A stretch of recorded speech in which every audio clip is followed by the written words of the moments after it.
you're a fellow DC fan like me, you were probably excited to hear that the Caped Crusader was returning to the TV screen with his own show.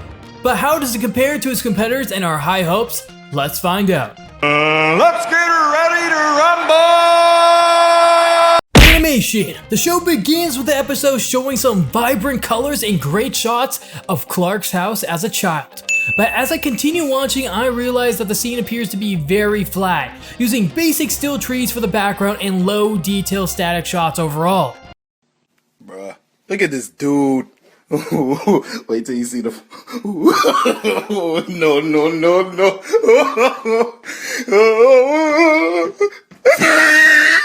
They seem to be going for that comic book inspired look like most superhero shows do, but add their own little touch to it.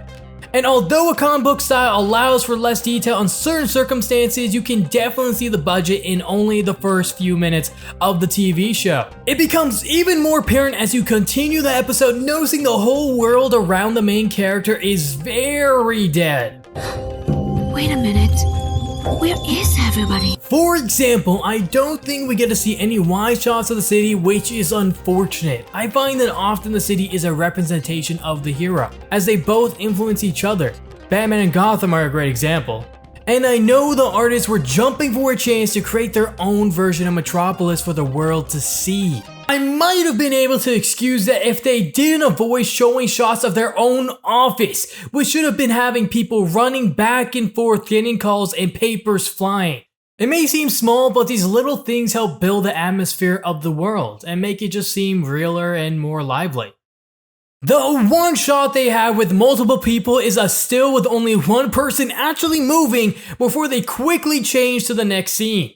Now, what they lack in art detail, they do slightly better in animation fluidity. They are able to portray weight when Clark is jumping, distressed, or running, and you definitely feel the impact when Clark is getting his ass beat by those giant mechs.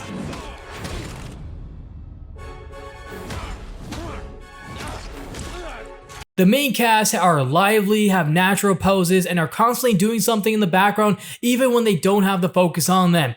Which is great, but definitely easier when there's only 4 characters on the screen at once.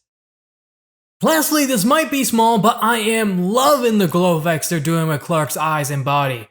Not sure why, but it's definitely giving me anime vibes, or maybe Avatar: The Last Airbender. It's just a fresh new way to see Superman pulling out his power, a way for the audience to visualize it and get pumped up.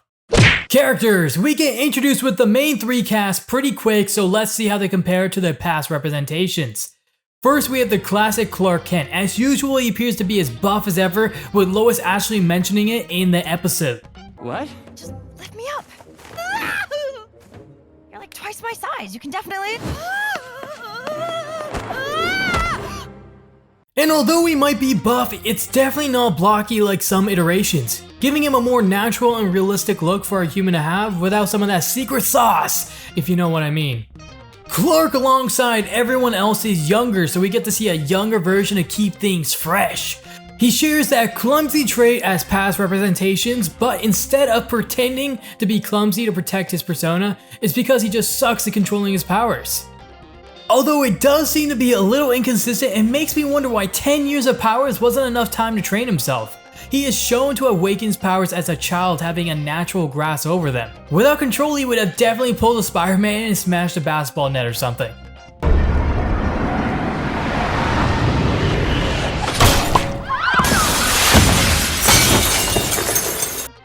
Progressing to his personality to match the tone of the show, it seems to be a lighthearted version, being optimistic, cheery, and not really have any cares in the world, which is great and matches what a guy his age would actually be like. Although having no desire to use his powers for something greater is a little strange, in the comics, Clark knew the best way to receive information about crimes happening all over the city would be to learn about them through news coverage.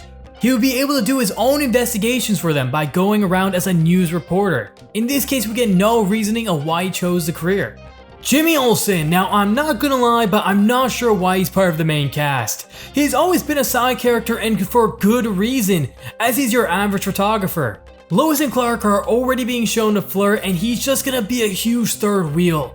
Although seeing him tease them is somewhat funny, it just feels like very middle school. He's shown to be your classic comedy character, being shown to make jokes and be weirdly into aliens, and we all see the irony there. I honestly don't know much of this character, but overall it was a pretty neutral first appearance. Lois, on the other hand, is actually great, having a great character design, being cute and small but having no fear for danger. Since she isn't a veteran in this telling of her story, she makes mistakes and learns to rely on Clark as a team. A great way to demonstrate how they're going to build their bond in the future. The one annoying thing that I find with all Lois characters is her complete lack of self-preservation. She is willing to do anything for a story, even if it leads to guaranteed death, which obviously won't happen. Most of the time anyways. Sorry. Story. Now this is where I get really worried, as the show's first episode did not get me very excited. First off, the show appears to be a very family friendly and aimed towards a younger demographic. That fact was definitely cemented in when, for the love of God, the characters were relying on children to get their information. At that point, I'd rather you goddamn do a Google search. At least you'd be relying on your research skills. That scene just killed any news journalist respect I had for the series. We're meeting my important and very serious journalistic source. Flip Johnson, woman of business. With a younger audience watching the show, it seems to be heading towards an episodic type series, where half the episode focuses on Clark and his romance, while the rest is defeating the big bad event of the episode. Although after watching episode 2, they may be hinting for some really cool villains to show up, or anti-heroes, whatever you want to categorize them as.